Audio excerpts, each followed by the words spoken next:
Olá pessoal, bem-vindos a mais um almoço com a Gastro e hoje o nosso almoço com a Gastro será Tira Dúvidas.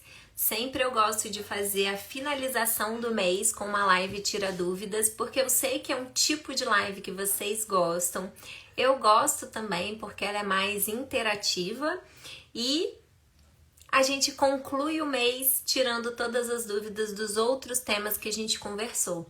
Maio é um mês muito importante na gastroenterologia, pois é um mês de conscientização sobre as doenças inflamatórias intestinais. Então tivemos lives sobre doença inflamatória intestinal. É o mês de conscientização sobre a doença celíaca. Então, maio roxo de doenças inflamatórias intestinais, maio verde do mês da conscientização da doença celíaca, e também é o mês de conscientização sobre as síndromes de Ehlers-Danlos e os transtornos da hipermobilidade, que também tem tudo a ver com sintomas gastrointestinais e com problemas gastrointestinais recorrentes. Então, é um mês que tem muita coisa pra gente falar. E hoje a gente vai tirar as dúvidas que vocês mandarem. Eu peço que todo mundo que estiver entrando e tiver alguma dúvida para mandar aqui no cantinho tem uma caixinha de interrogação, porque se vocês mandam a dúvida na caixinha, eu consigo ver, compartilhar, vocês conseguem participar de forma mais efetiva. Quando vocês mandam as dúvidas nos comentários, corre o risco de eu não ver a sua dúvida e ela ser perdida. Então, quem tiver dúvida é só mandar aqui na caixinha. Muito bem-vindos todo mundo que está entrando. E eu já vou começar para a gente conseguir responder a maior quantidade de dúvidas possíveis. E aí, ó, eu já vi que estão chegando dúvidas de quem está aqui online comigo. E vamos lá. Eu vou começar com essa dúvida aqui da Dressa Lima. Essa é uma dúvida muito legal.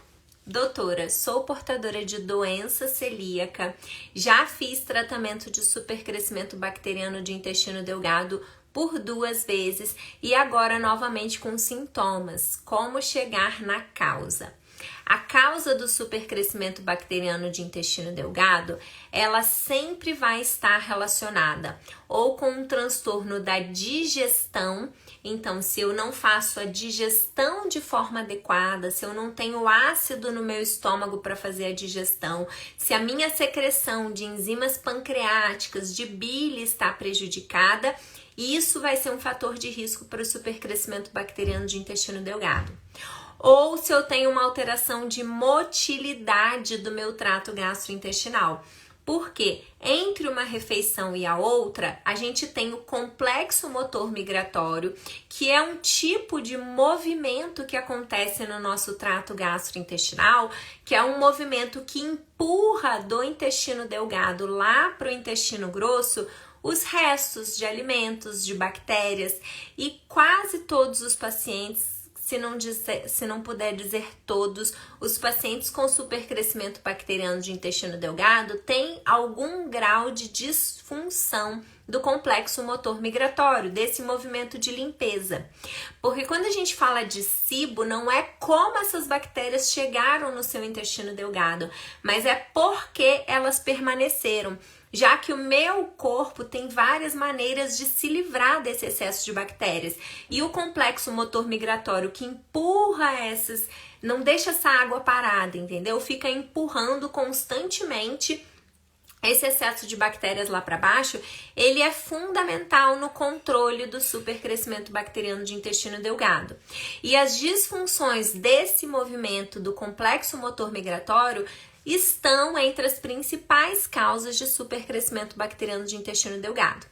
Outra causa que pode estar relacionada é uma disfunção da válvula iliocecal, que é a válvula que separa o intestino delgado do intestino grosso. Então, veja, o nosso corpo tem no mínimo 3 mecanismos de defesa. O primeiro são as enzimas digestivas, o ácido do estômago. O segundo é esse movimento de motilidade do complexo motor migratório que empurra esse esse resto e esse excesso de bactérias lá para o intestino grosso. E o terceiro é a válvula que separa o intestino delgado do intestino grosso. Então, o alimento, o bolo alimentar passa para o intestino grosso e não volta porque eu tenho uma válvula que faz, abre e fecha, mas ela deve permanecer fechada. Então, se eu tenho uma disfunção de válvula, ou se eu tenho uma alteração de motilidade, ou se eu tenho uma alteração de digestão, eu vou ter um fator de risco para o supercrescimento bacteriano de intestino delgado. E a doença celíaca, apesar de não ser uma doença da digestão, mas ela impacta na absorção de nutrientes e ela impacta nesse estímulo que o meu intestino faz para que o meu pâncreas secrete enzimas digestivas, para que a minha vesícula se contraia e libere as enzimas digestivas ali no intestino. Então, muitos pacientes celíacos também têm fator de risco para SIBO por causa dessa disfunção do processo digestivo secundária à atrofia do duodeno, que a gente não sabe se já está resolvida no seu caso, pode ser que já esteja resolvida. Outra coisa que acontece e que pode ser um fator de risco para o supercrescimento é que a gente não sabe quanto tempo que esse intestino ficou sendo cronicamente inflamado pela doença celíaca e o quanto que isso não pode ter de alguma forma interferido nesta inervação e nessa movimentação que é o complexo motor migratório que faz essa limpeza do intestino delgado. Então, a doença celíaca, por si só, é um fator de risco para o supercrescimento bacteriano de intestino delgado. Mas uma outra coisa que é muito comum e que não tem relação direta com a doença celíaca é que muitas vezes o supercrescimento bacteriano de intestino delgado, ele acontece por uma sequela de uma infecção do passado. Então, alguns micro-organismos, bactérias, eles produzem um tipo de toxina que o nosso corpo faz. Vou tentar explicar. Essas bactérias, principalmente bactérias gram-negativas, elas têm toxinas no seu corpo, que o nosso corpo produz anticorpos contra essas toxinas, tá? Que lá nos Estados Unidos a gente consegue dosar esse anticorpo, que é o anti-CDTB. E quando o meu corpo faz anticorpos contra essas toxinas de uma infecção bacteriana geralmente mais grave, essas toxinas se parecem muito com a vinculina, que é uma molécula, uma proteína que tem no meu corpo nas terminações nervosas.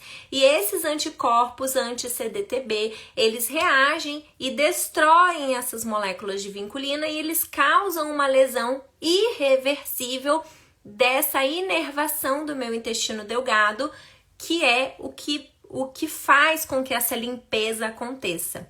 Então, muitas pessoas que têm SIBO de repetição e que têm essa história no passado de uma infecção grave, que muitas vezes precisou ficar internado, precisou do uso de antibiótico, isso pode ter acontecido na infância. E aí a pessoa fica com essa sequela de um complexo motor migratório menos funcionante. E aí, quando eu somo duas coisas, uma doença celíaca, o outro essa disfunção do meu complexo motor migratório, eu já tenho 2 fatores de risco para recorrência do supercrescimento. Então, o que eu posso fazer se isso é uma coisa que pode ser uma sequela do seu sistema nervoso autonômico, dessa coordenação da motilidade do seu intestino? Eu preciso cronicamente cuidar deste movimento de limpeza, ter ativos que têm ação procinética, que estimulem essa contração do meu plexo motor migratório, tá? Por quê? Se já aconteceu SIBO 2 vezes, ou a sua doença celíaca não está adequadamente tratada, ou pode ser que você tenha também esse fator de risco que é essa disfunção de motilidade. Então, vale a pena tratar. E outra coisa que é muito importante de ser falada quando a gente fala em prevenção de supercrescimento bacteriano de intestino delgado é a identificação de alergias e de sensibilidades alimentares. Porque quando eu tenho uma sensibilidade alimentar, e eu fico consumindo esse alimento, eu continuo estimulando um processo imunológico de baixo grau no meu intestino, que vai afetar a função da minha válvula iliocecal e que pode afetar essa função motora do meu intestino. Então, o paciente celíaco, ele é um paciente que até que ele seja adequadamente tratado, ele tem aumento de permeabilidade intestinal. O leaky gut faz parte da doença celíaca e inclusive essa doença acontece por causa do leaky gut, que é o intestino mais permeável, esse intestino que está com a portinha aberta. Intestino hiperpermeável é fator de risco para o desenvolvimento de outras sensibilidades alimentares, porque eu fico hiperestimulando o meu sistema imunológico nesse intestino. E eu não sei quanto tempo você ficou celíaca sem diagnóstico. Então, pode ser que você tenha outras sensibilidades alimentares que você ainda não identificou e por continuar se expondo a esses alimentos, você continua tendo essa ativação imunológica no seu intestino que pode se relacionar com o supercrescimento bacteriano de intestino delgado, ainda que não seja uma lesão grave como é o da doença celíaca. A doença celíaca é uma doença autoimune em que há destruição de vilosidades. Quando a gente fala de sensibilidades alimentares, que pode ser a outras proteínas alimentares, a gente não é um mecanismo diferente. Então, às vezes, o seu intestino recuperou-se da doença celíaca. Eu não sei há quanto tempo você já tem o diagnóstico, o quanto que esse seu intestino já está recuperado, mas às vezes essa sequela de uma sensibilidade alimentar que você já tinha ainda não foi identificada. Então, olhar para a digestão, fazer diagnóstico diferencial com hipocloridria, com disfunção da vesícula, com perda de enzimas deficiência de enzimas do pâncreas, que são 3 situações de má digestão que frequentemente acompanham a doença celíaca. Olhar para a motilidade do seu intestino, esse movimento de limpeza entre uma refeição e a outra. Então, para que esse movimento aconteça, eu não posso ficar comendo toda hora. Quem teve SIBO uma vez, para SIBO, estratégias de jejum são interessantes, porque enquanto eu estou em jejum, é que esse movimento de limpeza do complexo motor migratório acontece. Se eu como a cada 2 horas, eu não deixo que isso aconteça. Então, ficar o dia inteiro beliscando, nem que seja só um pedacinho, comendo um bolinho, uma balinha, um chicletinho, você tá o tempo todo mastigando, você atrapalha esse movimento de limpeza. Então, jejum de uma refeição para outra, não precisa fazer 24 horas de jejum, 18 horas de jejum, mas dar um mínimo de 3, 4 horas entre uma refeição e a outra é uma estratégia para deixar esse movimento acontecer, tá? Cuidar do estresse, porque o estresse afeta a motilidade do nosso intestino, afastar essas sensibilidades alimentares que podem estar relacionadas com essas disfunções também. Então, quando eu penso em doença celíaca, as pessoas acham que tratamento de doença celíaca é só cortar o glúten. E quando a gente olha com uma lupa, a gente vê que tem muita coisa por baixo desse pano, inclusive desbiose, supercrescimento bacteriano de intestino delgado. E aí, Dressa, o que eu tenho para te dar de maior dica? Cuide da sua digestão e da motilidade do seu intestino depois que você tratar o SIBO. Porque senão vai voltar. Você já viu que vai voltar. Já voltou uma vez, não já? Então, se a gente não cuidar disso, vai voltar de novo, tá? Então, achei legal sua pergunta. Acho que eu consegui explicar tudo. Ficou meio enrolado, depois eu faço um post para vocês bem explicadinho dessas possibilidades, tá? Aí vamos para a próxima, eu vou dar preferência para quem tá aqui comigo na live, hein, gente? Então mandem as suas dúvidas aqui na caixinha de perguntas, que fica no cantinho aqui, tem uma interrogação, tá? E aí, emendando na questão da doença celíaca, a Mirella perguntou: qual a diferença entre doença celíaca e doença de Crohn? Parece que não tem nada a ver, mas são doenças parecidas, tá? As duas são doenças autoimunes que acometem principalmente o intestino. As duas têm predisposições genéticas que são semelhantes. Então, por serem ambas doenças autoimunes, por serem ambas doenças autoimunes em que há uma lesão intestinal, elas são parecidas, mas o mecanismo de doença é totalmente diferente, tá? A doença celíaca, ela agride exclusivamente o intestino delgado, enquanto a doença de Crohn é uma doença que acomete todo o trato gastrointestinal, da boca até o ânus, tá? Então pode pegar boca, pode pegar esôfago, estômago, intestino delgado, intestino grosso, sendo que o mais comum é intestino delgado e intestino grosso, mas ela pode pegar da boca até o ânus. Então aí já começa a principal diferença.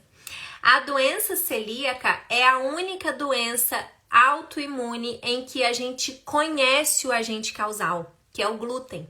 A doença celíaca é uma doença imunomediada que só se desenvolve em pessoas que têm predisposição genética e que se expõem ao glúten. Se a pessoa nunca se expor ao glúten, ela nunca vai desenvolver a doença celíaca. O que eu não estou falando que é para vocês não comerem glúten para prevenir doença celíaca, tá, gente? Eu só estou dizendo que é muito lindo a gente conhecer a causa de uma doença autoimune. E ela é uma doença que deixa muito claro o papel do alimento e da permeabilidade intestinal na gênese da autoimunidade. Então, é uma doença que a gente conhece todo o mecanismo de como ela acontece quando a pessoa se expõe ao glúten e perde a tolerância a esse alimento. Na doença de Crohn, a gente sabe que a alimentação é importante, a gente sabe que a microbiota é importante, a gente sabe que a genética é importante, mas a gente não tem uma causa, como é a da doença celíaca, que é o glúten. Na doença de Crohn, a gente não conhece uma causa, pelo menos até à luz do conhecimento atual. Pode ser que isso mude? Pode. Tem gente que tenta associar a doença de Crohn a infecções crônicas e pode ser que daqui a uns anos a gente mude. Mas a minha impressão é que é multifatorial mesmo. E o que os estudos nos mostram é isso, que não tem um único fator. É multifatorial, envolve genética, microbiota, alimentação, exposições a toxinas, tudo isso. Então, a doença celíaca tem uma causa já conhecida, a doença de Crohn a gente não conhece uma causa e provavelmente é multifatorial, como todas as doenças, né? Várias coisas levando ao adoecimento, tá? A doença celíaca, ela compromete o intestino delgado, levando a uma má absorção de nutrientes, porque ela leva à atrofia desse intestino. Enquanto a doença de Crohn, ela não é uma lesão atrófica, como é na doença celíaca, que o intestino fica carequinha. Ela é uma lesão inflamatória, tem machucados, tem lesões nesse intestino. E ela acaba levando a má absorção por causa da inflamação. Mas é uma inflamação de alto grau, digamos assim. De fato, tem lesão. Quando você faz o exame de imagem, a colonoscopia, você vê essa lesão na doença de Crohn. Na doença celíaca, você só vê na biópsia. Ainda que quando o médico olha ali na endoscopia, pode parecer que está atrofiado, mas é um diagnóstico da biópsia, tá? Então, são doenças que têm algumas semelhanças em relação à autoimunidade, em relação ao órgão acometido, mas o grau de inflamação na celíaca é uma inflamação de baixo grau, com atrofia, com estímulo do sistema imunológico. Na doença de Crohn, é uma inflamação machucado mesmo, que é aquela inflamação visível no exame endoscópico, na colonoscopia, geralmente é na coluna que a gente vê, tá?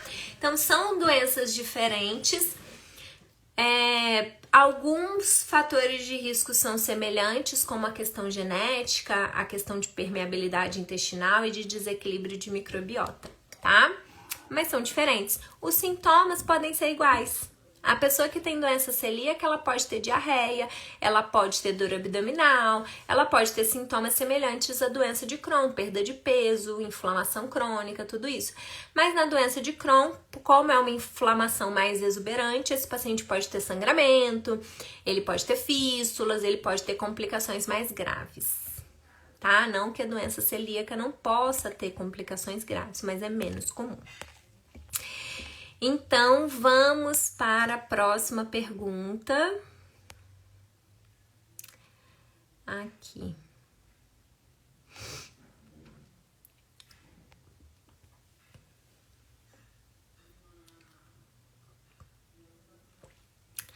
Para ter certeza que é síndrome do intestino irritável, precisa fazer tomografia? Não precisa. Tomografia não vai te dar o diagnóstico de síndrome do intestino irritável, tá? A síndrome do intestino irritável, geralmente, esses exames normais vêm todos normais. Então, exames de sangue frequentemente vêm normais, exames de imagem, tomografia, ultrassom, endoscopia, colonoscopia, geralmente vêm normais na síndrome do intestino irritável. E eu não preciso fazer tomografia se a minha suspeita é de síndrome do intestino irritável, tá? Então, não é um exame que eu peço de rotina para os meus pacientes. Quem é meu paciente sabe que eu só peço tomografia se eu tenho suspeita que é uma doença inflamatória intestinal, que é outro diagnóstico. A tomografia não vai me dar o diagnóstico de síndrome do intestino irritável, tá? Mas, às vezes, a gente precisa da tomografia porque esse diagnóstico diferencial nem sempre é simples. Ainda que o diagnóstico da síndrome do intestino irritável seja um diagnóstico clínico de inclusão, o paciente precisa ter os sintomas e os critérios da síndrome do intestino irritável, eu preciso afastar outras doenças que podem ter sintomas semelhantes. Dessas outras doenças, é importante eu afastar uma endometriose, que às vezes eu posso ou não ver no exame de imagem, mas uma ressonância, um ultrassom com preparo intestinal, exames de hormônios vão me ajudar a pensar nesse diagnóstico, né? Não necessariamente uma tomografia. Eu preciso ter certeza que não é uma doença de Crohn, por exemplo, que eu veria melhor numa tomografia, mas se eu tenho todos os marcadores inflamatórios baixos, eu não vou submeter o meu paciente a uma tomografia, que é um exame que tem radiação, que tem contraste e que eu vou fazer só se for realmente necessário. Então, não é necessário sempre a tomografia na suspeita de síndrome do intestino irritável, a não ser que eu suspeite de outra doença, tá? Então, vamos para o próximo.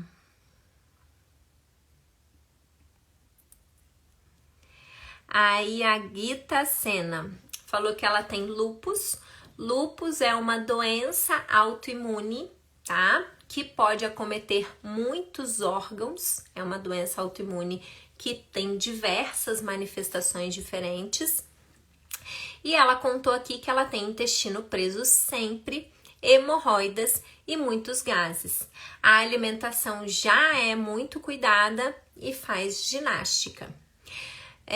Eu sempre falo aqui no meu Instagram que todas as doenças começam no intestino.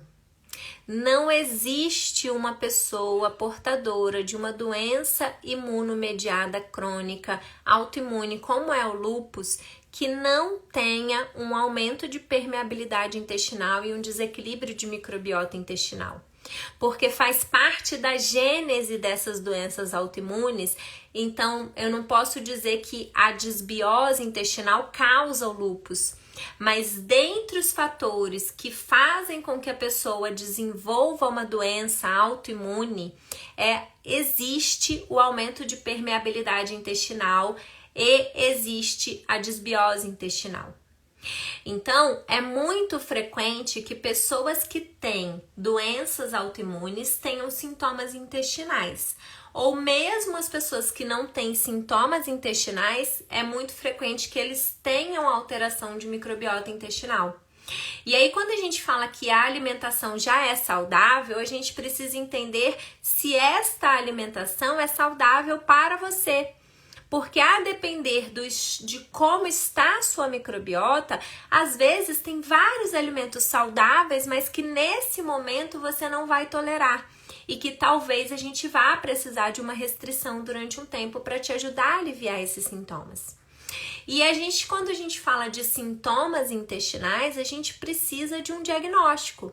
Essa queixa de gases, de inchaço, de dor abdominal, ela pode estar relacionada, por exemplo, a um supercrescimento de bactérias no intestino delgado. E o lúpus, tanto pela doença autoimune quanto pela imunossupressão, que muitas vezes é necessária, ele é um fator de risco para o supercrescimento de bactérias no intestino delgado.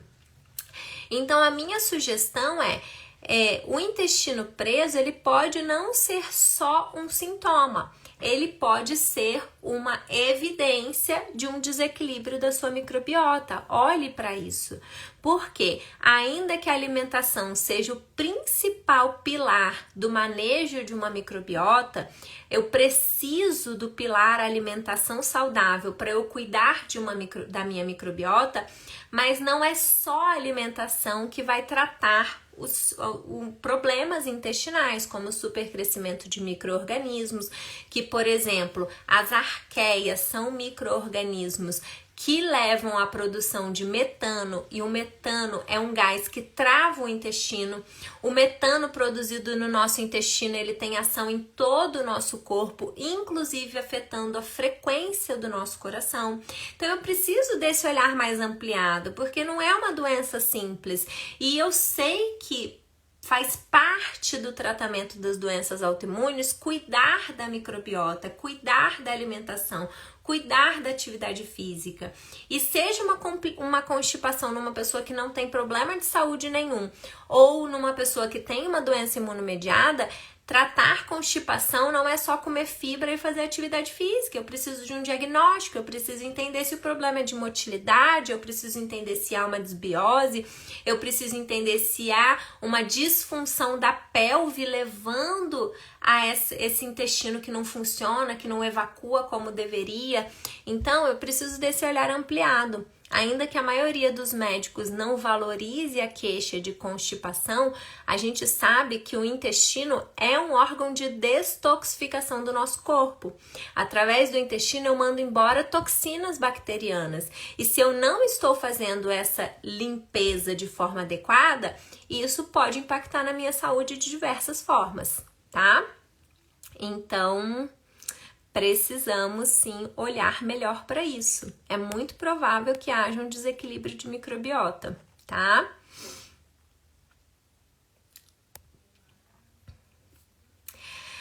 Aí o Fernando mandou aqui a dúvida. Não paro de emagrecer. Ai, meu Deus, não tô conseguindo ver a dúvida inteira. Não paro de emagrecer. Diarreia crônica, exames normais, colonoscopia, endoscopia e ressonância normais, gordura fecal de 15% e diarreia. Já está sem glúten, sem caseína e sem industrializados, aumentando as sensibilidades alimentares. Então, Fernando, diarreia com perda de peso, eu sempre preciso entender como está o processo de digestão e de absorção de nutrientes, tá? Perda de gordura nas fezes não é normal. Não é porque você tá comendo muita gordura, porque você falou já que você já tá com uma dieta limpa, tá? Agora, se tá saindo gordura nas fezes, ou você tem um distúrbio de digestão, e eu sugiro você olhar para o pâncreas, fazer o exame de elastase pancreática nas fezes, porque eu já cansei de fazer diagnósticos, e eu falo cansei mesmo, porque as pessoas não pensam nisso. E eu pego pacientes jovens que não têm nenhum fator de risco, tem um pâncreas normal na ressonância, mas que não funciona, porque esse pâncreas não, por algum motivo que a gente precisa investigar qual é, ele perdeu a capacidade de secretar as enzimas digestivas que são importantes para a digestão de gorduras, tá? Então, afastar a insuficiência exócrina do pâncreas. As pessoas esperam o paciente chegar num ponto de total desnutrição para pensar no pâncreas. Enquanto que se eu faço o diagnóstico de forma precoce, eu trato esse paciente no momento certo e esse paciente não tem uma evolução tão grave. Então, investigue o seu pâncreas, é a primeira dica que eu tenho para te dar. Agora, pode ser que o funcionamento do seu pâncreas esteja normal e apesar disso você não está absorvendo as gorduras como você deveria. Então, se não é um problema do pâncreas, vesícula, fígado, eu preciso olhar para o seu intestino delgado. Porque colonoscopia é um exame para ver intestino grosso, tá? Endoscopia, se eu não fiz biópsia de intestino delgado, eu não avaliei o intestino delgado. E o supercrescimento bacteriano de intestino delgado é uma causa de perda de gordura nas fezes. Porque as bactérias, essas bonitinhas que proliferam no seu intestino delgado, elas desconjugam os seus sais biliares e impedem que os sais biliares emulsifiquem as gorduras. O papel do sal biliar, ele é igual a um detergente. Sabe aquele prato que tá todo gorduroso e a gente joga o detergente e aí com a ação do detergente essa gordura é emulsificada e eu consigo passar a bucha e tirar ela com água? O papel do sal biliar é emulsificar a gordura para que a minha enzima do pâncreas consiga digerir e aí o meu intestino vai conseguir absorver. As bactérias onde não devem, porque eu não devo ter esse tanto de bactéria no meu intestino delgado. Essas bactérias proliferando no seu intestino delgado, elas desconjugam o sal biliar e aí ele não consegue emulsificar a gordura. Então, apesar de você ter enzima do pâncreas normal, pode ser que essas bactérias não estão deixando a sua enzima agir. Então, é uma causa de perda de gordura nas fezes e eu diria que é bem mais frequente do que insuficiência do pâncreas, tá? Então, olhar para o pâncreas, para a vesícula, às vezes você já tirou a vesícula, você não deu essa informação, mas tem que ter vesícula, né? Se não tem vesícula, não vai digerir gordura mesmo. E isso precisa ser falado, né? Porque o tanto de gente aí que tirou a vesícula e fica o resto da vida prejudicado. E aí a vesícula, o pâncreas, o intestino delgado e as bactérias do seu intestino vão ser importantes nessa absorção. E isso são coisas que a tomografia não vê, que a ressonância não vê, que a endoscopia não vê muitas vezes e que a colonoscopia não vê. E é por isso que vocês falam, já fiz todos os exames, não melhoro. Daí eu vejo pacientes jovens que fez todos os exames, mas os exames errados, tá? Então, fica a dica, olhar para o pâncreas, vesícula e intestino delgado, porque faltou aí nessa sua investigação. E ainda é capaz de algum médico ter a cara dura de te falar que isso é síndrome do intestino irritável e que o seu tratamento vai ser com antidepressivo, né? A pessoa perdendo peso, com perda de gordura nas fezes, não consegue comer nada, tudo que come passa mal. E o médico, ao invés de estudar e fazer os exames certos, ele vira para o paciente e fala que o problema dele é emocional. Porque é mais fácil. Aí eu tiro o problema de mim e passo para você, né? Você que resolva. Isso é emocional. É da sua cabeça. Eu sei, gente. Eu sei o que vocês passam. Já cansei de atender gente assim. Já passei por isso, inclusive. Mas já contei minha história. Voltei. Saí sem querer. Vocês estão aí? Estão me ouvindo bem? Aí o Fernando agradecendo. Então vamos para o próximo. Aí a Carla, que é minha paciente, falou, só falam isso. Sei bem, né, Carla? Cada história que eu ouço, só Jesus. Então vamos lá. E baleiro. É possível ser celíaco mesmo com toda a sorologia negativa? Sim, é possível. É menos comum, mas é possível. E aí, quando o paciente tem anticorpos negativos, eu tenho que avaliar qual é o risco daquele paciente.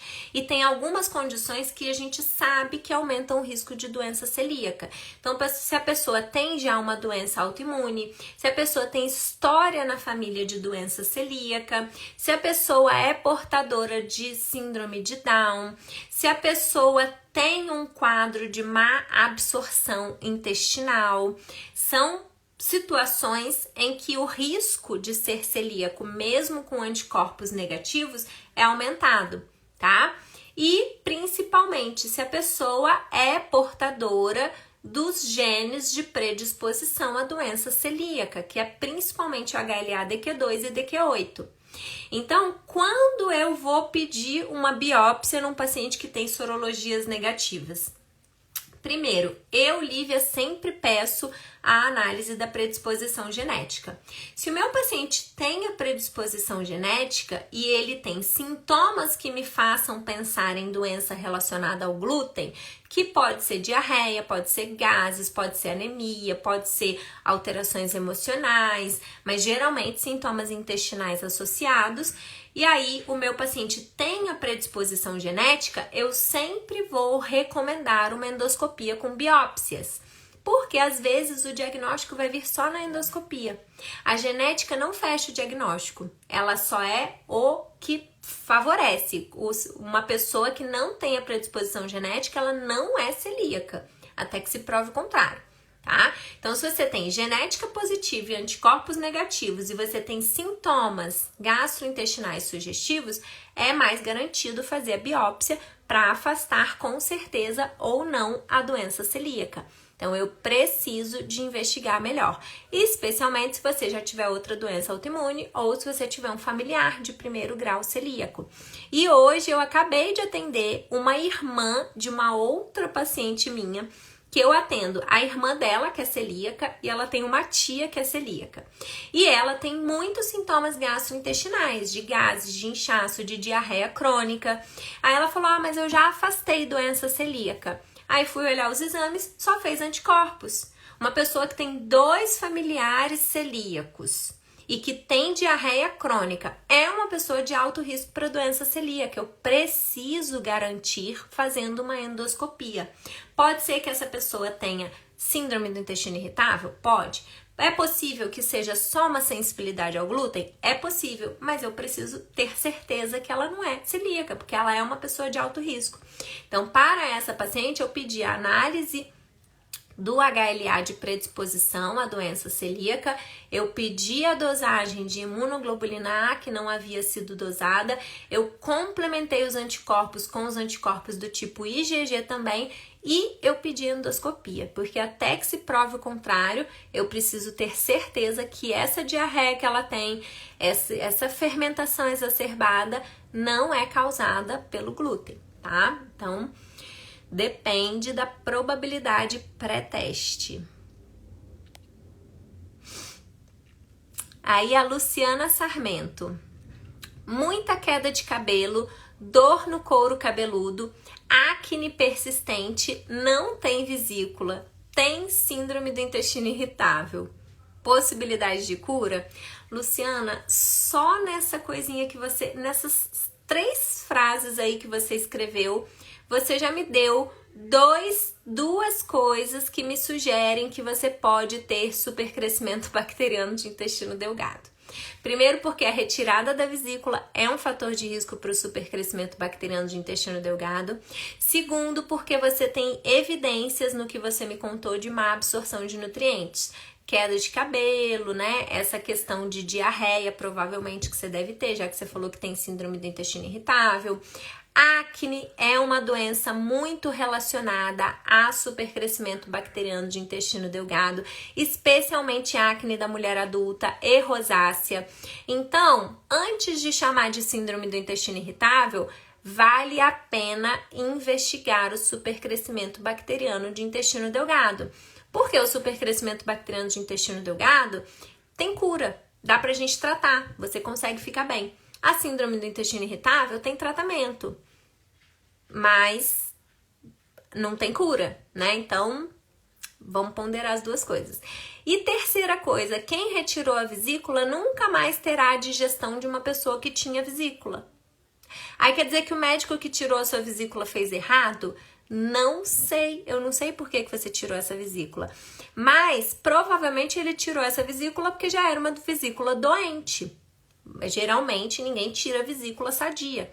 Então, se era uma vesícula doente e precisou tirar, paciência. Não adianta ficar olhando para trás agora e falando, ai, aquele médico que tirou minha vesícula.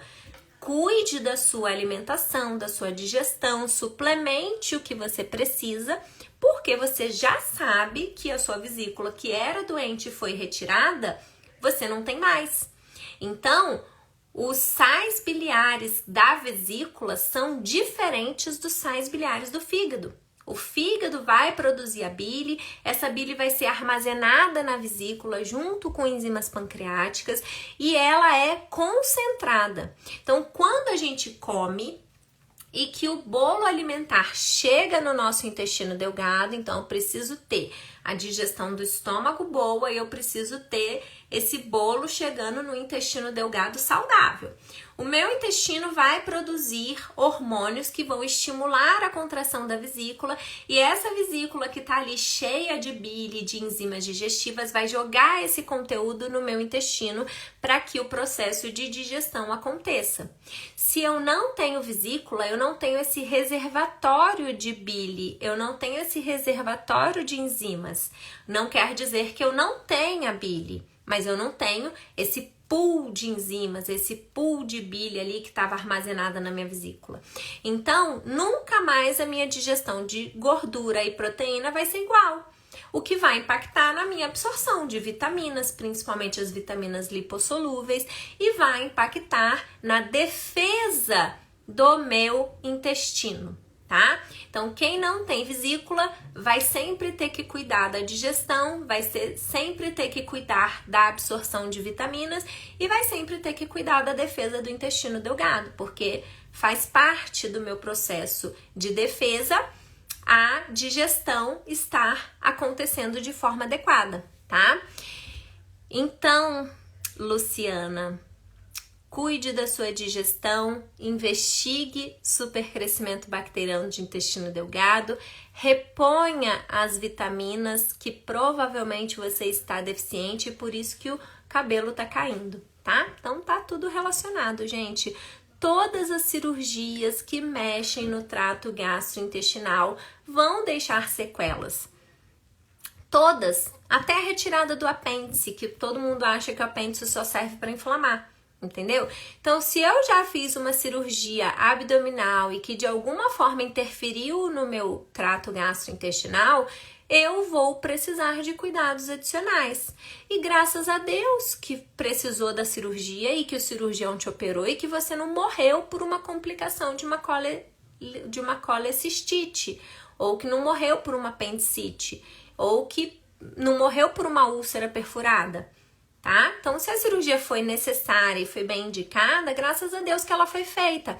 Agora, daqui pra frente, o que a gente vai fazer para prevenir complicações? É isso. Cirurgia bariátrica também vai levar a uma alteração irreversível da minha digestão e da minha defesa intestinal. Eu preciso de trabalhar com prevenção nos pacientes pós-bariátrica.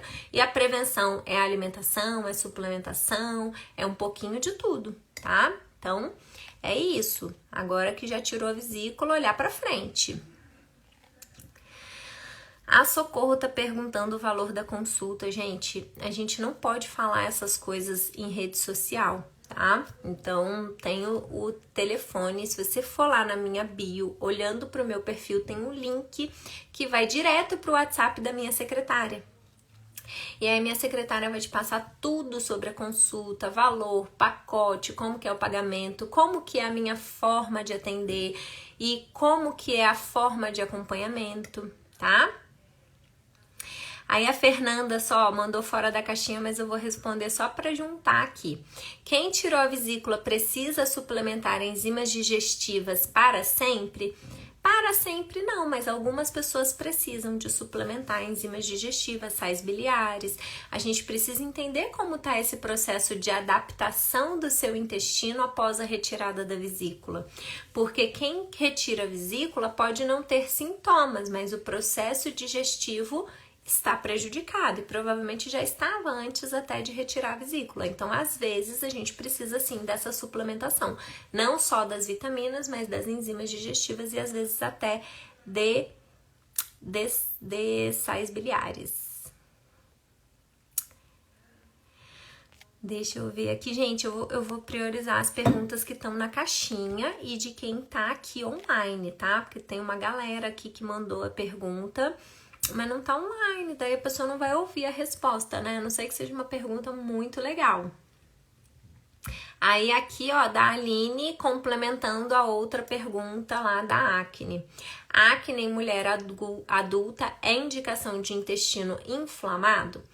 Não. A acne da mulher adulta está muito relacionada a desequilíbrios de microbiota intestinal, tá? Primeiro, porque a regulação hormonal depende da minha microbiota intestinal. Então, se eu tenho uma microbiota desregulada, muito provavelmente eu vou ter uma desregulação dos meus hormônios. E a gente sabe que a acne também está relacionada com os hormônios, tanto que às vezes no período pré-menstrual a gente pode ter mais acne, tá? Outra coisa que a nossa microbiota interfere, que aumenta o risco de acne. Se eu tenho um desequilíbrio de microbiota, muitas vezes eu tenho um aumento de permeabilidade intestinal. E esse aumento de permeabilidade intestinal leva a uma inflamação crônica, cuja manifestação pode ser também com acne. Então, tem a questão da permeabilidade intestinal, tem a questão da desregulação hormonal que as bactérias intestinais fazem. E terceiro, que todo mundo tá cansado de saber que o que eu como vai interferir no meu risco de acne, tá? Também pela ação do que eu como nas bactérias do meu intestino. Então, gente, tá tudo relacionado. Se você tem acne e não tá conseguindo resolver da forma habitual, olhe para o seu intestino, porque muitas vezes tem associação com desequilíbrio de microbiota.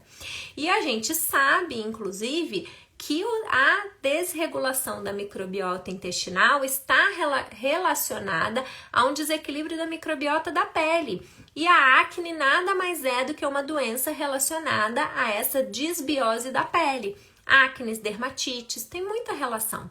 Então, hoje em dia, as próprias dermatologistas prescrevem probiótico, orientam dieta, as que estão mais atualizadas, porque a gente sabe que tem relação. Agora, se não está resolvendo, procure um especialista, né? Porque a dermatologista, ela é especialista em pele, em beleza, ela tem várias especialidades. Talvez, se não está resolvendo o seu problema, olhe para o intestino de forma mais de olho, né? Com especialista mesmo em intestino, tá?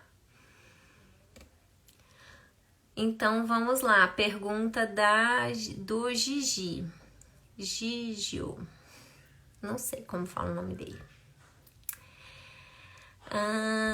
Tive H. pylori e gastrite leve, tomei o coquetel por 14 dias e ainda estou com o intestino sensível. Olha, gente, tratamento de H. pylori é um dilema, tá? Por quê? O H. pylori é uma bactéria que sabidamente é fator de risco para câncer de estômago. É uma minoria mínima das pessoas que vão ter câncer de estômago, mas às vezes eu não tenho como prever quem é que vai ter e quem é que não vai ter, tá? E o tratamento do H. pylori é um tratamento muito agressivo, é um coquetel mesmo. São 14 dias de antibiótico, várias cápsulas ao dia. Geralmente o estômago piora, o intestino piora durante o tratamento e a microbiota piora. E aí, pessoas que já estão com sintomas ou que já têm algum fator de risco para desbiose ou que já tentaram tratar o H. pylori antes e não toleraram, ou no meu caso, praticamente para todo mundo, eu sempre uso a associação de outros ativos além do antibiótico durante o ciclo de antibióticos para o tratamento do H. pylori, quando esse tratamento é necessário, tá? Então, tem alguns ativos que a gente sabe que ajudam no tratamento e ajudam a equilibrar, a não ter esse dano, reduzem o dano desses antibióticos no intestino. Então, eu posso usar probióticos que ajudam não só aumentando a chance de cura do H. pylori, mas diminuindo os efeitos colaterais intestinais relacionados ao tratamento, tá? Eu posso usar ativos fitoterápicos que também ajudam nessa recuperação da barreira do meu intestino e do meu estômago. Assim, eu reduzo o dano do antibiótico no meu trato gastrointestinal como um todo, tá? Agora, todo mundo tem que tratar o H. pylori? Não, eu preciso individualizar quem é que vai mais se beneficiar com o tratamento. Nem sempre eu consigo, mas sempre que possível eu vou tentar fazer essa individualização, tá? E já que eu vou tratar, sempre eu vou tentar proteger esse trato gastrointestinal ao máximo para evitar essa questão do intestino sensível ainda pós uso de antibiótico, né? Porque é um tratamento agressivo. Então é isso, eu sugiro você cuidar da sua alimentação. Você pode tentar o uso de probióticos nessa fase agora para tentar dar uma recuperada nesse dano, mas é só o tempo que vai melhorar. E essa melhora, ela começa a acontecer nos primeiros 40 dias, mas ela só vai ser completa mesmo depois de 6 meses, tá? Então, não é fácil, eu sei, mas é possível. Então, vamos lá. Essa pergunta aqui, ó, da Perfectunhas Alessandra. Depois de retirada do glúten e da lactose, o exame pode detectar doença celíaca? Os sintomas persistem. É exatamente por isso que eu falo para vocês, e eu tomo muito cuidado toda vez que eu falo aqui nesse Instagram sobre a minha sensibilidade ao glúten, sobre doença celíaca, porque eu não acho que ninguém se beneficia de comer glúten. Então não tem problema algum você tirar o glúten da sua dieta se você acha que ele te faz algum mal. Mas a gente só pode tirar o glúten da dieta depois que a gente afastou a doença celíaca. Por quê? Se eu não sei se esse paciente é celíaco, eu não sei o grau de restrição que essa pessoa precisa ter com o glúten. Porque eu sou sensível ao glúten. No meu dia a dia eu não consumo glúten. Agora, quando eu tenho uma festinha de aniversário, às vezes eu como um bolo, às vezes eu como um salgadinho. Passo mal? Passo. Mas eu não tenho uma doença autoimune que vai ser reativada porque eu comi e abri uma exceção.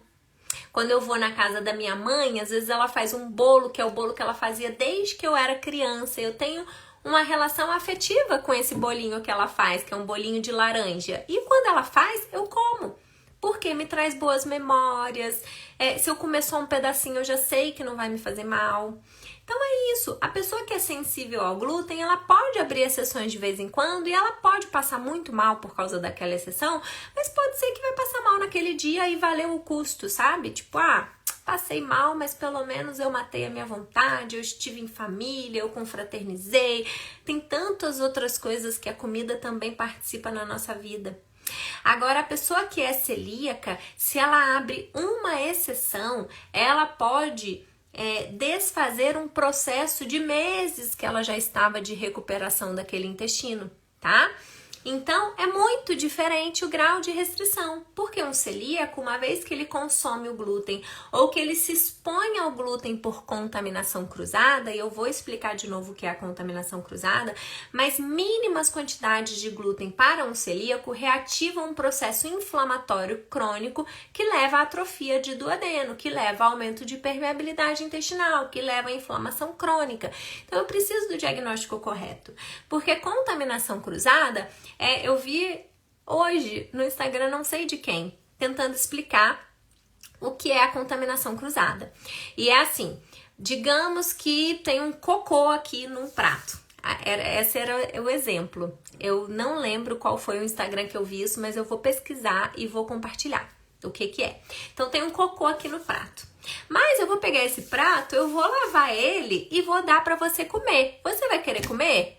Você vai ficar, Deus me livre, vou comer no prato que tinha cocô? É exatamente isso. A gente lava, mas a gente, mesmo um prato lavado, se esse prato estava com glúten antes e eu lavei com bucha, passei água, sabão, ainda assim podem ter resquícios de glúten naquele prato, que para um celíaco é muito. Então o celíaco, se ele vai num restaurante que serve coisas com glúten para pessoas não celíacas. E ele pede um prato sem glúten, o prato pode estar contaminado com glúten, ainda que não tenha farinha naquele prato, entendeu? Então, é um grau de restrição totalmente diferente. Aí, o que fazer se a pessoa já cortou o glúten da alimentação? Uma vez que a pessoa para de consumir o glúten, mesmo que ela for celíaca, ela pode negativar todos os anticorpos e inclusive pode negativar a biópsia, tá? O que eu, Lívia, faço? Se eu tenho um paciente que tem sintomas relacionados ao glúten e esse paciente já cortou o glúten da alimentação, ainda assim eu sempre vou pedir todos os anticorpos, a predisposição genética e a biópsia. Por quê? Porque eu acompanho um monte de celíacos e eu sei que mesmo fazendo a dieta direitinho, é super difícil normalizar a biópsia, tá? Então, esse paciente que não come glúten, mas que de vez em quando abre exceção, às vezes a biópsia dele ainda vai ser positiva e eu vou conseguir fechar o diagnóstico sem precisar mandar o paciente voltar a comer glúten, tá? Então, eu faço assim. O certo seria reintroduzir o glúten para todo mundo. Agora, como que eu vou reintroduzir um glúten para uma pessoa que passa mal com glúten? É muito difícil. E isso aconteceu comigo, por exemplo, porque eu já tinha feito endoscopias no passado, antes de cortar o glúten. Mas eu tenho tanto sintoma com glúten que durante muito tempo eu fiquei, meu Deus, será que eu não sou celíaca mesmo? E que aquela biópsia não estava certa, apesar dos anticorpos negativos? Então eu reintroduzi o glúten, ano passado inclusive, porque eu falei, cara, não é possível, eu quero ter certeza absoluta que eu não sou celíaca, tá? Para refazer a minha endoscopia e realmente eu não sou. Mas assim, foi um momento muito difícil, porque reintroduzir o glúten para mim, que tem um monte de sintoma com glúten, putz, eu fiquei super mal. Mas era a única forma de eu ter certeza absoluta, tá? E eu sei que algumas pessoas eu vou ter que submeter à reintrodução do glúten, que a gente chama de desafio, de challenge do glúten. Mas eu sempre faço antes a endoscopia, porque às vezes a pessoa nem reintroduziu, mas ela nunca tirou de verdade. E aí, às vezes, ela ainda tem anticorpo positivo, às vezes ela ainda tem biópsia positiva. Agora, quando vem tudo negativo, eu só vou ter certeza se você fizer o desafio de reintroduzir o glúten durante, no mínimo, 2 semanas, mas idealmente 6 a 8 semanas, para que a gente possa repetir a endoscopia. Então, é um caminho difícil, tá? Não é fácil. Não cortem o glúten sem antes fazer, no mínimo, os anticorpos contra a doença celíaca. Vamos lá, que as perguntas estão todas misturadas aqui agora, tá? Aqui, ó, a Fia Brasil falou que ela tem dor abdominal. O reumato disse que não é nada, mas ela quer ter uma direção sobre outros exames. Gente, por que a pessoa tem dor abdominal e vai perguntar para o reumato o que é a dor dela? O reumato, ele é especialista em doenças autoimunes. Pode ser que ele seja um puta de um clínico que vai saber te direcionar. Mas se ele não valorizou a sua queixa, busque ajuda de outro médico, tá? Eu sei que muitas vezes vocês ficam, eu tô com dor. Aí vai no médico e fala, eu tô com dor. Aí o médico fala, isso não é nada, isso é da sua cabeça, isso aí é porque você comeu errado, isso aí é porque você tem síndrome do intestino irritável. E se ele não fez nenhum exame para investigar a sua dor e a sua dor te incomoda, busque ajuda de outro médico. Tem muitas possibilidades para dor abdominal, tá? A dor abdominal ela pode ser desde uma doença intestinal até uma doença extraintestinal. Aí a Fia complementou aqui e falou que ela tem artralgia, fez colono com biópsia e deu inflamação crônica. A pergunta estava cortada, tá? Inflamação crônica de baixo grau pode ser a causa da sua dor articular. Ela pode ser causada por uma reação a alimentos, ela pode ser causada por um desequilíbrio de microbiota intestinal, ela pode ser causada por N coisas. Ainda assim, a gente precisa investigar. Eu sugiro você iniciar a investigação afastando intolerâncias e sensibilidades alimentares. As principais, trigo e leite, sem dúvida, tá? Mas a gente tem vários outros alimentos, frutose, supercrescimento bacteriano de intestino delgado, que pode justificar essa queixa de dor articular relacionada a uma inflamação de baixo grau no intestino. Não acho que é doença inflamatória intestinal, mas a colite microscópica, que é um tipo de colite específica que só aparece na biópsia, ela pode estar relacionada a queixas articulares, inclusive com artrite enteropática, que é uma artrite causada pela inflamação do intestino, tá?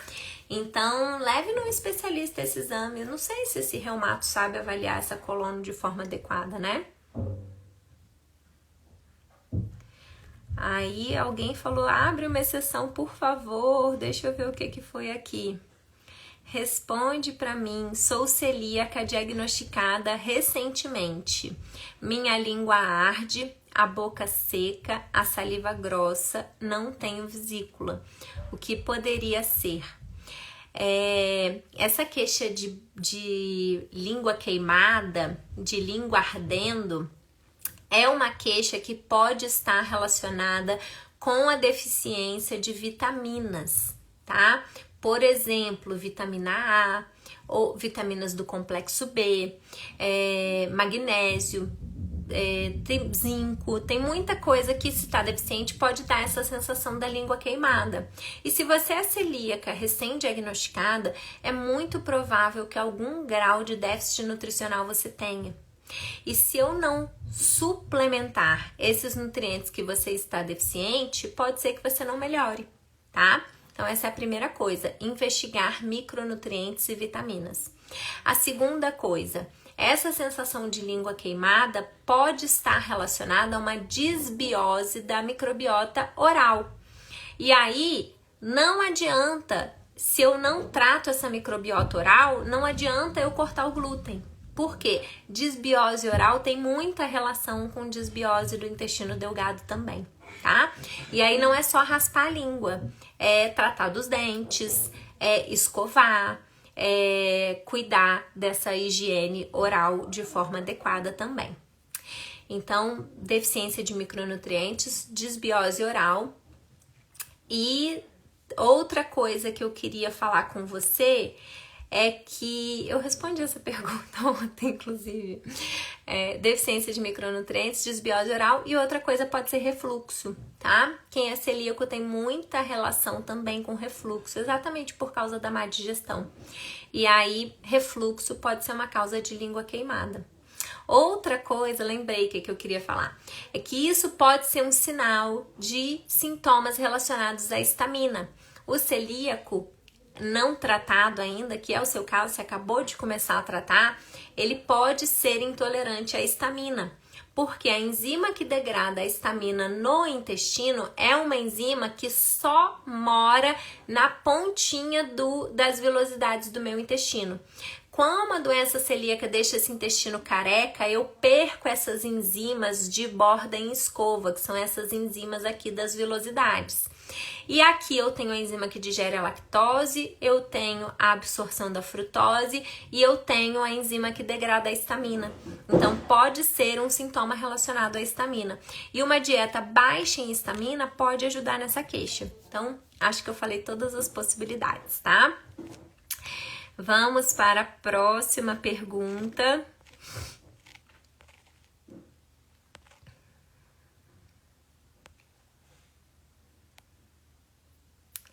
Endometriose tem alguma relação com o intestino inflamado? Toda a relação, tá? A nossa microbiota intestinal, ela é um player importante nas doenças relacionadas ao estrogênio. A endometriose é uma doença relacionada ao predomínio de estrogênio, tá? A minha microbiota desregulada, quando eu tenho muitas bactérias gram-negativas no meu intestino, e principalmente se tiver no intestino delgado, elas fazem a desconjugação do estrogênio que o meu corpo joga fora pelo intestino através da conjugação no fígado. Então, quando eu tenho um excesso de hormônio no sangue, o meu corpo lá no fígado vai conjugar esse excesso de estrogênio e com um aminoácido ele vai ser eliminado através do intestino. As bactérias do meu intestino, se estão em desequilíbrio, o que elas fazem? Elas desconjugam esse estrogênio e ele é reabsorvido pelo intestino, porque ele vai embora conjugado, coladinho num aminoácido para ser jogado embora através das fezes. Mas aí o que a danadinha da bactéria faz? Tira, rouba o aminoácido do estrogênio. E aí aquele estrogênio livre é reabsorvido e eu fico numa situação de predomínio estrogênico, tá? Então, a microbiota tem um papel central nas doenças hormonais femininas, tanto na endometriose, quanto na SOP, quanto nas doenças relacionadas à queda hormonal, da menopausa. Então, se eu tenho uma microbiota desregulada, eu tenho mais chance de ter esses problemas. Então, tem tudo a ver, tá? Primeira coisa. Segunda coisa, a endometriose já tem estudos que mostram tanto que ela é relacionada a essas bactérias intestinais desequilibradas, como já tem estudos que mostram a relação dos mastócitos hiperativados na endometriose, nessas doenças de predomínio estrogênico. Então, tem duas formas que o meu intestino interfere na endometriose. A primeira é fazendo essa reciclagem hormonal inadequada. E a segunda é hiperativando o meu mastócito esse que vai produzir mais histamina essa que é relacionada ao excesso de estrogênio e que vai levar à piora do quadro de endometriose também. Então, tá tudo relacionado. Se você tem qualquer doença crônica, olhe para o seu intestino que deve ter alguma coisa ali. Especialmente essas doenças crônicas imunomediadas, doenças crônicas inflamatórias, como é o caso da endometriose, como é o caso das doenças inflamatórias intestinais, como é o caso das doenças autoimunes, como é o caso da ansiedade, como é o caso da depressão. Nossa, gente, tudo tá relacionado. É por isso que eu sou apaixonada pelo intestino, porque quando você começa a estudar intestino, você começa a fazer o link de todos os problemas de saúde do paciente, porque quantas mulheres que me procuram, ela vem porque ela tem intestino irritável. Mas aí eu vou olhar, a mulher tem enxaqueca, a mulher tem endometriose, ou se não tem diagnóstico de endometriose, ela tem sintomas de TPM muito exacerbados. Aí você vai olhar, a pessoa também tem fibromialgia, a pessoa também tem artrose, também tem artrite, também tem dor crônica. Tá tudo relacionado, gente. E a gente começa o tratamento de todas essas condições olhando para sua alimentação e para o seu estilo de vida, porque não tem milagre para tratar intestino. Tratar intestino é cuidar do todo. E cuidar do todo passa por olhar para a sua alimentação e seu estilo de vida, tá? É por isso que eu falo que é um absurdo nos dias de hoje qualquer profissional de saúde falar para um paciente que o que ele come não importa, que ele pode comer o que ele quiser. Não importa qual é o problema que o seu paciente tem ou que ele nem tem. O que a gente come importa. O que a gente dorme importa. O horário que a gente come importa. O que a gente faz com as coisas que nos acontecem na vida, o nosso estresse, importa. Tudo isso impacta na nossa saúde. A doença, ela nunca começa do nada. Uma doença, ela leva anos para ser estabelecida. E ao longo desses anos, as minhas atitudes do dia a dia vão me direcionar para o adoecimento ou para a saúde. E é uma escolha minha diária escolher para que lado eu quero ir. Porque as pessoas falam assim, de repente eu fiquei diabética. Diabetes é uma doença que começa anos antes. E não dá para você tratar um diabético sem olhar para o que ele come e deixar ele comendo um monte de produtinho light diet que prejudica a microbiota, tá? Então, eu tô dando o exemplo do diabetes, mas poderia ser o exemplo de qualquer doença. Intestinal ou extraintestinal, nunca é do nada. A não ser uma infecção, né? Tipo, peguei uma infecção, aí foi do nada. Realmente, eu peguei e aconteceu. Agora, doenças crônicas, câncer, doenças autoimunes, doenças inflamatórias crônicas, tudo isso é plantado ao longo de uma vida inteira de desequilíbrios. Não é do nada que isso acontece, tá? E eu não tô dizendo que a sua vida é desequilibrada, mas eu tô dizendo para você olhar para o seu intestino, porque a nossa microbiota ela é influenciada por coisas que vão muito além do que eu como hoje. ela é um reflexo da minha infância, do que eu comia, de como eu fui alimentada, de como eu fui amamentada, dos antibióticos, das infecções que eu tive na primeira infância, tudo isso são coisas que aconteceram lá atrás. Então, quantas pessoas eu recebo, ai, mas eu tenho um estilo de vida tão saudável, eu falo, e como que era na infância? Aí sempre assim, não, na infância era terrível, eu comia doce, era all inclusive de chocolate na minha casa, ou eu comia tomava todinho, ou comia danoninho todo dia. Por quê? Porque na nossa época, gente, os nossos pais não tinham a menor noção, infelizmente, né? E era status você dar danoninho para uma criança. Então, é isso. A gente também é reflexo do que já aconteceu e que a gente não pode mudar, mas eu consigo mudar daqui pra frente. Então, olhar pra trás é importante também pra você entender por que as coisas acontecem mesmo em pessoas que se cuidam. Porque senão, era mais fácil, né? Se só o que eu faço hoje impactasse na minha saúde, bem ou mal, eu teria um controle que só dependeria de mim. Mas como tem coisas do passado, como tem infecções, como tem coisas que eu não consigo controlar, inclusive toxinas ambientais que a gente hoje é exposto a todo tempo, né? Todo tempo tem, né? A gente, mesmo tomando todos os cuidados, comendo orgânico, a gente vai ter exposição a coisas, toxinas que não são saudáveis. Vou escolher agora, que vai ser a última pergunta, porque já estou me atrasando na nossa live. Daqui a pouco eu tenho paciente. Ai, deixa que eu vou escolher uma muito legal, hein, gente? Não, calma que eu tô escolhendo. Não vai embora, não vai embora.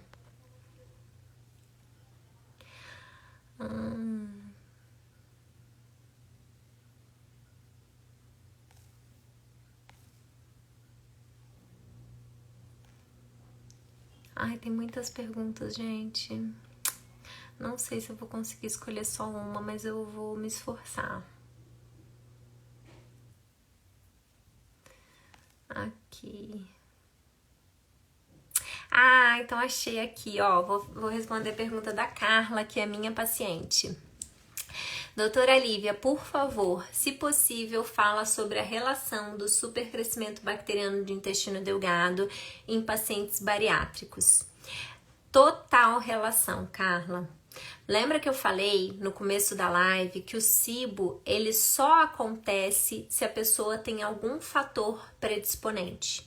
E esse fator pode ser um distúrbio da digestão, pode ser um distúrbio da motilidade de intestino delgado, ou pode ser um distúrbio da válvula que separa o intestino delgado para o intestino grosso.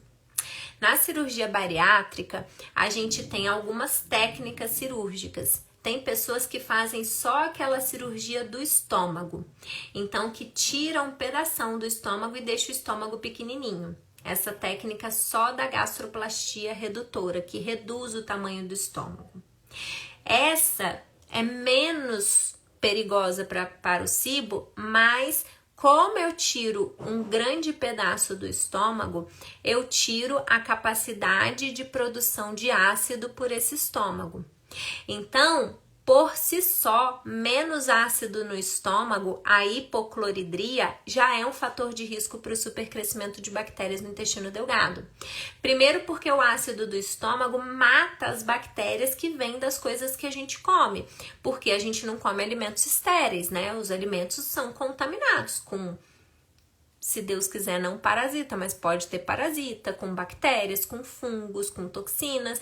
E o meu estômago ácido, ele protege, pelo menos, ele ajuda a proteger contra isso. Se eu não tenho ácido suficiente no estômago, vai entrar mais bactéria que já vai direto para o meu intestino delgado.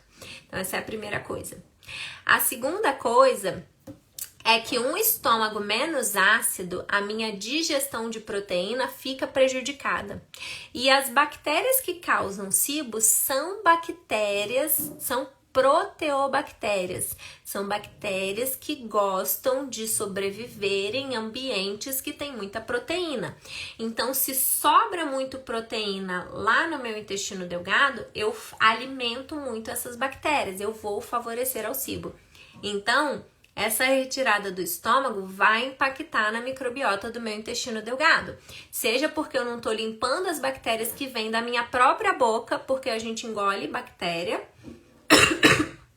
ou dos alimentos que eu estou consumindo. Então, esse é um fator de risco. Segundo, algumas cirurgias bariátricas vão fazer um bypass, que é retirar um pedaço do intestino delgado. E a hora que eu mexo na anatomia do intestino delgado, eu muitas vezes vou impactar naquela função da válvula ileocecal, tá? Que é aquela válvula que separa o intestino delgado do intestino grosso. Eu vou impactar na absorção de nutrientes e se sobra muito nutriente, tem muita bactéria ali para consumir esses nutrientes, então não absorver bem os nutrientes aumenta o risco de supercrescimento. Então, já é outro fator. A terceira coisa que a bariátrica pode afetar é que na hora que eu faço essa comunicação, que eu diminuo o espaço do intestino delgado, eu excluo a região que cai as enzimas da vesícula e do pâncreas no intestino delgado. Então, essa exclusão que eu vou fazer vai impactar no papel da bile. A bile tem um papel antibacteriano e as enzimas do pâncreas também. Então, se eu mudo essa anatomia da digestão, eu favoreço o supercrescimento de bactérias. E se ainda está sobrando mais alimento para essas bactérias, tem mais chance delas proliferarem. É por isso que pessoas pós-bariátrica muito frequentemente desenvolvem o supercrescimento bacteriano de intestino delgado. E é por isso que pós-bariátrica eu preciso cuidar do que o meu paciente come, eu preciso suplementar enzimas digestivas, se o paciente tolerar, eu preciso suplementar até betaína para ajudar nessa digestão de proteína, tá? E o meu paciente pós-bariátrica, o que acontece também comportamental com paciente pós-bariátrica? Um paciente que é obeso e que chega no ponto de ir para uma bariátrica, muitas vezes não é porque ele sente muita fome, é porque ele gosta de comer.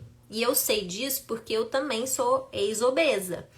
E eu sei como é difícil, porque, cara, se deixasse eu comesse tudo que eu queria, eu ia ficar o dia inteiro comendo.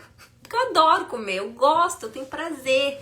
E aí a pessoa, às vezes, como ela não consegue comer como ela comia antes, aí ela fica o dia inteiro comendo um pouquinho, beliscando. Então, o dia inteiro comendo um pouquinho, beliscando. E impedindo aquele movimento de limpeza que acontece entre uma refeição e a outra. Lembra que eu falei que a gente tem que dar no mínimo 3 horas de intervalo de uma refeição para outra, para que o complexo motor migratório faça a limpeza do meu intestino delgado? E daí a pessoa bariátrica, que ela come um pouquinho, já passa mal, às vezes ela come um pouquinho, aí a hora que ela melhora, ela come mais um pouquinho, aí a hora que ela melhora, ela come mais um pouquinho, aí a hora que ela melhora, ela come mais um pouquinho. Porque às vezes ela não consegue comer uma refeição igual ela comia antes, então ela fica o dia inteiro beliscando. E beliscando, geralmente, coisas não saudáveis, se a pessoa não foi orientada, tá? Que eu sei que não é o seu caso. Mas se a pessoa não tem uma orientação dietética, essa pessoa vai ficar o dia inteiro alimentando bactérias no intestino delgado. Então é muito comum pós-bariátrica a gente vê o supercrescimento. Quer dizer que esse paciente nem adianta tratar? Claro que não, eu preciso cuidar, eu preciso olhar para a digestão, eu preciso otimizar esse processo, eu preciso orientar o que esse paciente deve comer e o que ele deve evitar. E os horários que ele vai comer importam, porque não adianta eu já tenho um problema que favorece o SIBO, aí eu vou jantar 11 horas da noite. Não dá, né, gente? Eu preciso ter horário. Então é isso, o bariátrico tem que ter cuidado redobrado quanto à questão de motilidade do trato gastrointestinal e quanto à questão de digestão.